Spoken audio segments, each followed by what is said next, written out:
Every day, people feel the same quiet pressure: groceries that cost a little more, rent that creeps upward, paychecks that suddenly feel too thin. It feels random, natural, like just how the world works, but it isn't. Because this pressure has an origin, a blueprint, a creator.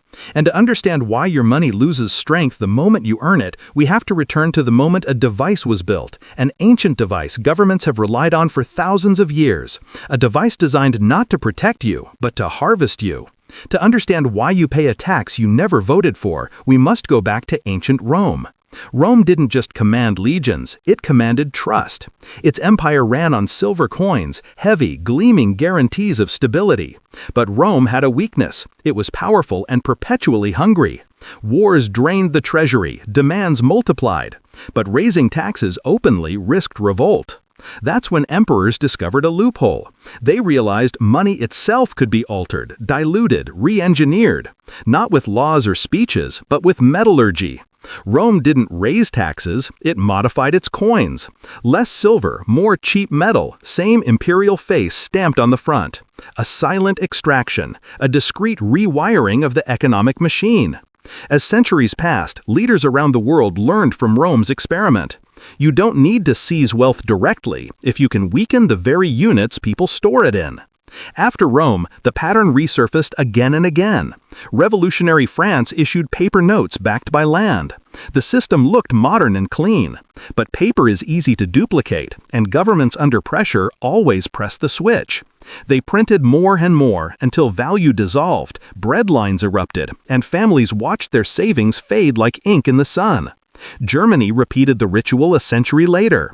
Crushed by war debts, the Reichsbank manufactured money endlessly. By 1923, wages decayed by the hour. Children stacked banknotes like bricks because they were worth no more than toys. The machine was running. The extraction was complete. The 20th century perfected the craft. Britain used controlled inflation during both world wars. The United States did the same after World War II to shrink its massive debts on paper. Then came 1971, when the dollar was severed from gold. The last restraint snapped. Governments gained a tool with no physical limit. Fiat money was born. Currency backed by nothing. A machine without a governor. An engine without brakes. Inflation became normal, expected, healthy. As long as citizens believed the system still worked, the machine stayed quiet. In 2008, the machine mutated again. Governments created money digitally, trillions of it, to rescue failing banks. They called it quantitative easing. It didn't show up in grocery aisles, it showed up in assets. Stocks soared, real estate exploded, luxury markets boomed. The wealthy who owned assets grew richer.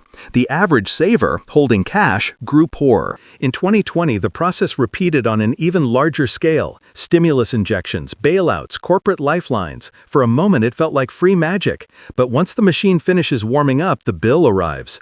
By 2021 and 2022, prices rocketed worldwide. Energy, food, housing. The machine had completed another extraction cycle. Inflation doesn't destroy systems, it evolves them.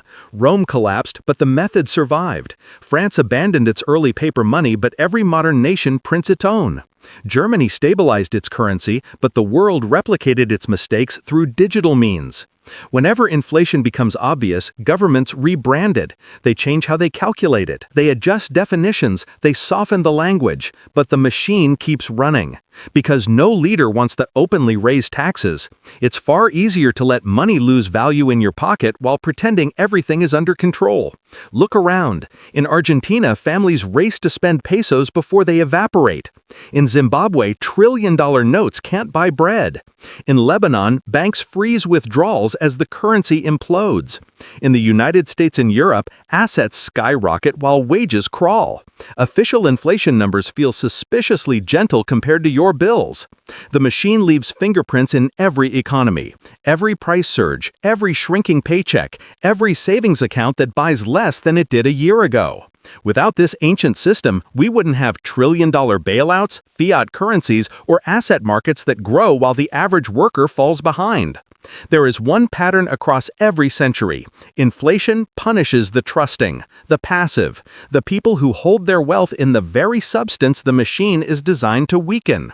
Those who survive aren't the ones with the most money, but the ones who understand how the machine operates. Because inflation is not an accident, not a mystery, not a natural force. It is the most elegant extraction device ever built. And once you see the gears turning, you never look at prices the same way again.